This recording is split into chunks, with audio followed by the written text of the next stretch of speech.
Salut tout le monde, c'est InfoTuto. Alors aujourd'hui, une vidéo pour vous présenter comment se servir de Google pour affiner vos recherches, tous les opérateurs qui sont pour la plupart méconnus mais qui, vous allez voir, vont être très utiles si vous les utilisez. Alors c'est parti, on commence avec le premier.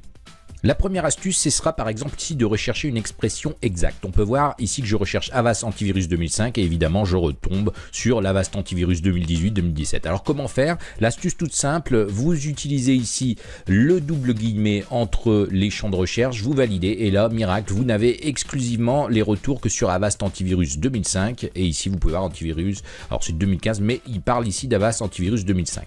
Donc ça, les doubles guillemets pour avoir une recherche vraiment exacte sur les termes que vous lui posez. L'exclusion d'un ou des termes de la recherche, c'est peu utilisé, mais vous allez voir que ça peut être bien utile. Dans ce cas présent, je recherche un cours vidéo sur Google, donc je suis dans la partie vidéo de Google, et en réponse, on peut voir que j'ai beaucoup de réponses avec www.eleform.com. C'est évidemment des formations payantes et je veux exclure ces résultats. Donc je vais tout simplement placer derrière ma recherche un petit moins et je vais coller l'expression que je ne veux pas que Google me renvoie. Je valide et là on peut voir que je n'ai plus aucun retour de Eleform. Imaginons que je veux la même chose avec Open Classroom, je vais faire mon petit moins, je vais coller mon Open Classroom derrière et voilà, j'ai plus aucun résultat avec Open Classroom. Évidemment, ça va fonctionner de la même manière si vous êtes sur la partie recherche de liens.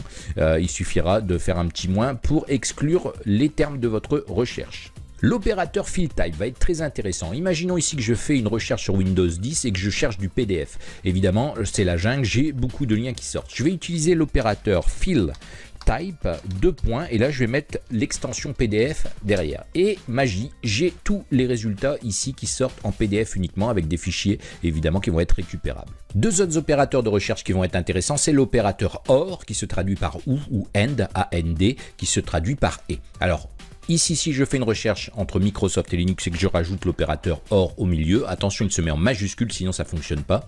Vous allez avoir des réponses avec des articles qui parlent de Microsoft ou de Linux exclusivement.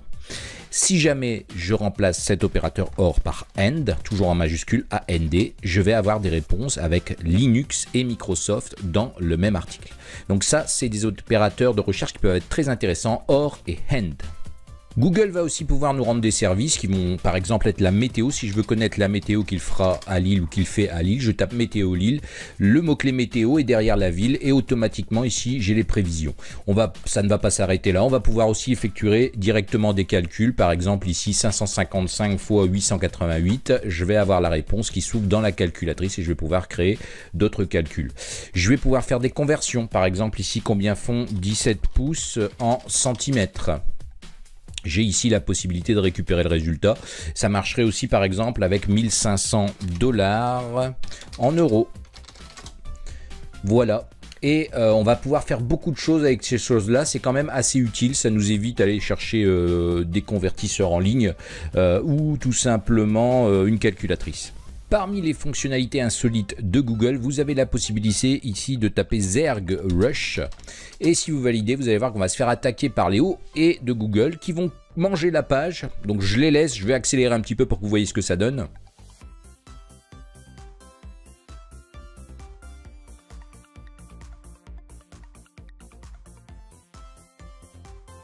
Une autre réponse insolite de Google, c'est si vous cherchez après Chuck Norris, trouvez Chuck Norris. Et là, qu'est-ce que vous répond Google?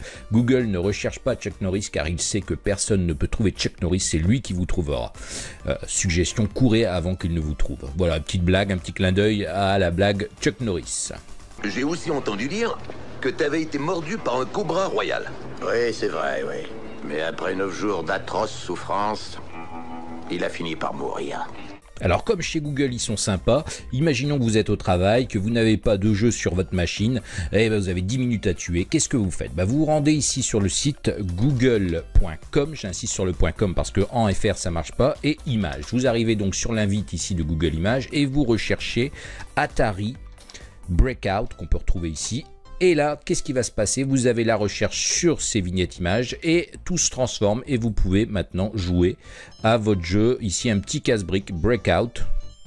C'est quand même assez sympa. Voilà. Et si quelqu'un arrive, vous pouvez évidemment couper le son ou revenir à votre recherche d'images.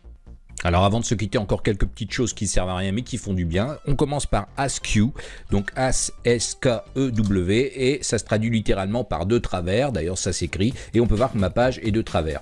Dans le même style, vous avez Do a Barrel Roll, et là ma page va faire un tour sur elle-même. Vous avez aussi la possibilité de taper Blink HTML, ce qui va simplement faire clignoter tout ce qui est B-Link à l'écran, enfin tout ce qui est HTML on va dire. Bon voilà, ça sert pas à grand chose mais c'est rigolo. Et la petite dernière qui est pour moi ma préférée, qui est pas bien méchante, il suffit d'aller, au lieu d'aller sur le site de Google, vous tapez Google à l'envers, donc ELGOOG.IM, vous validez et là j'ai la page de Google qui est à l'envers. Et ce qui est rigolo, c'est que si je fais une recherche, on peut voir que j'écris aussi à l'envers, et si je valide, tout est à l'envers. Donc ça peut être une farce assez sympa si vous êtes au bureau. Évidemment c'est pas bien méchant, après ça revient dans le bon ordre si un nouvel onglet s'ouvre. Voilà, j'espère en tout cas que cette vidéo vous aura plu. N'hésitez pas à mettre un petit pouce bleu pour m'encourager, et si vous n'êtes pas encore abonné, faites-le. D'autres vidéos arrivent, des nouveautés, des astuces, etc. À bientôt, bye bye.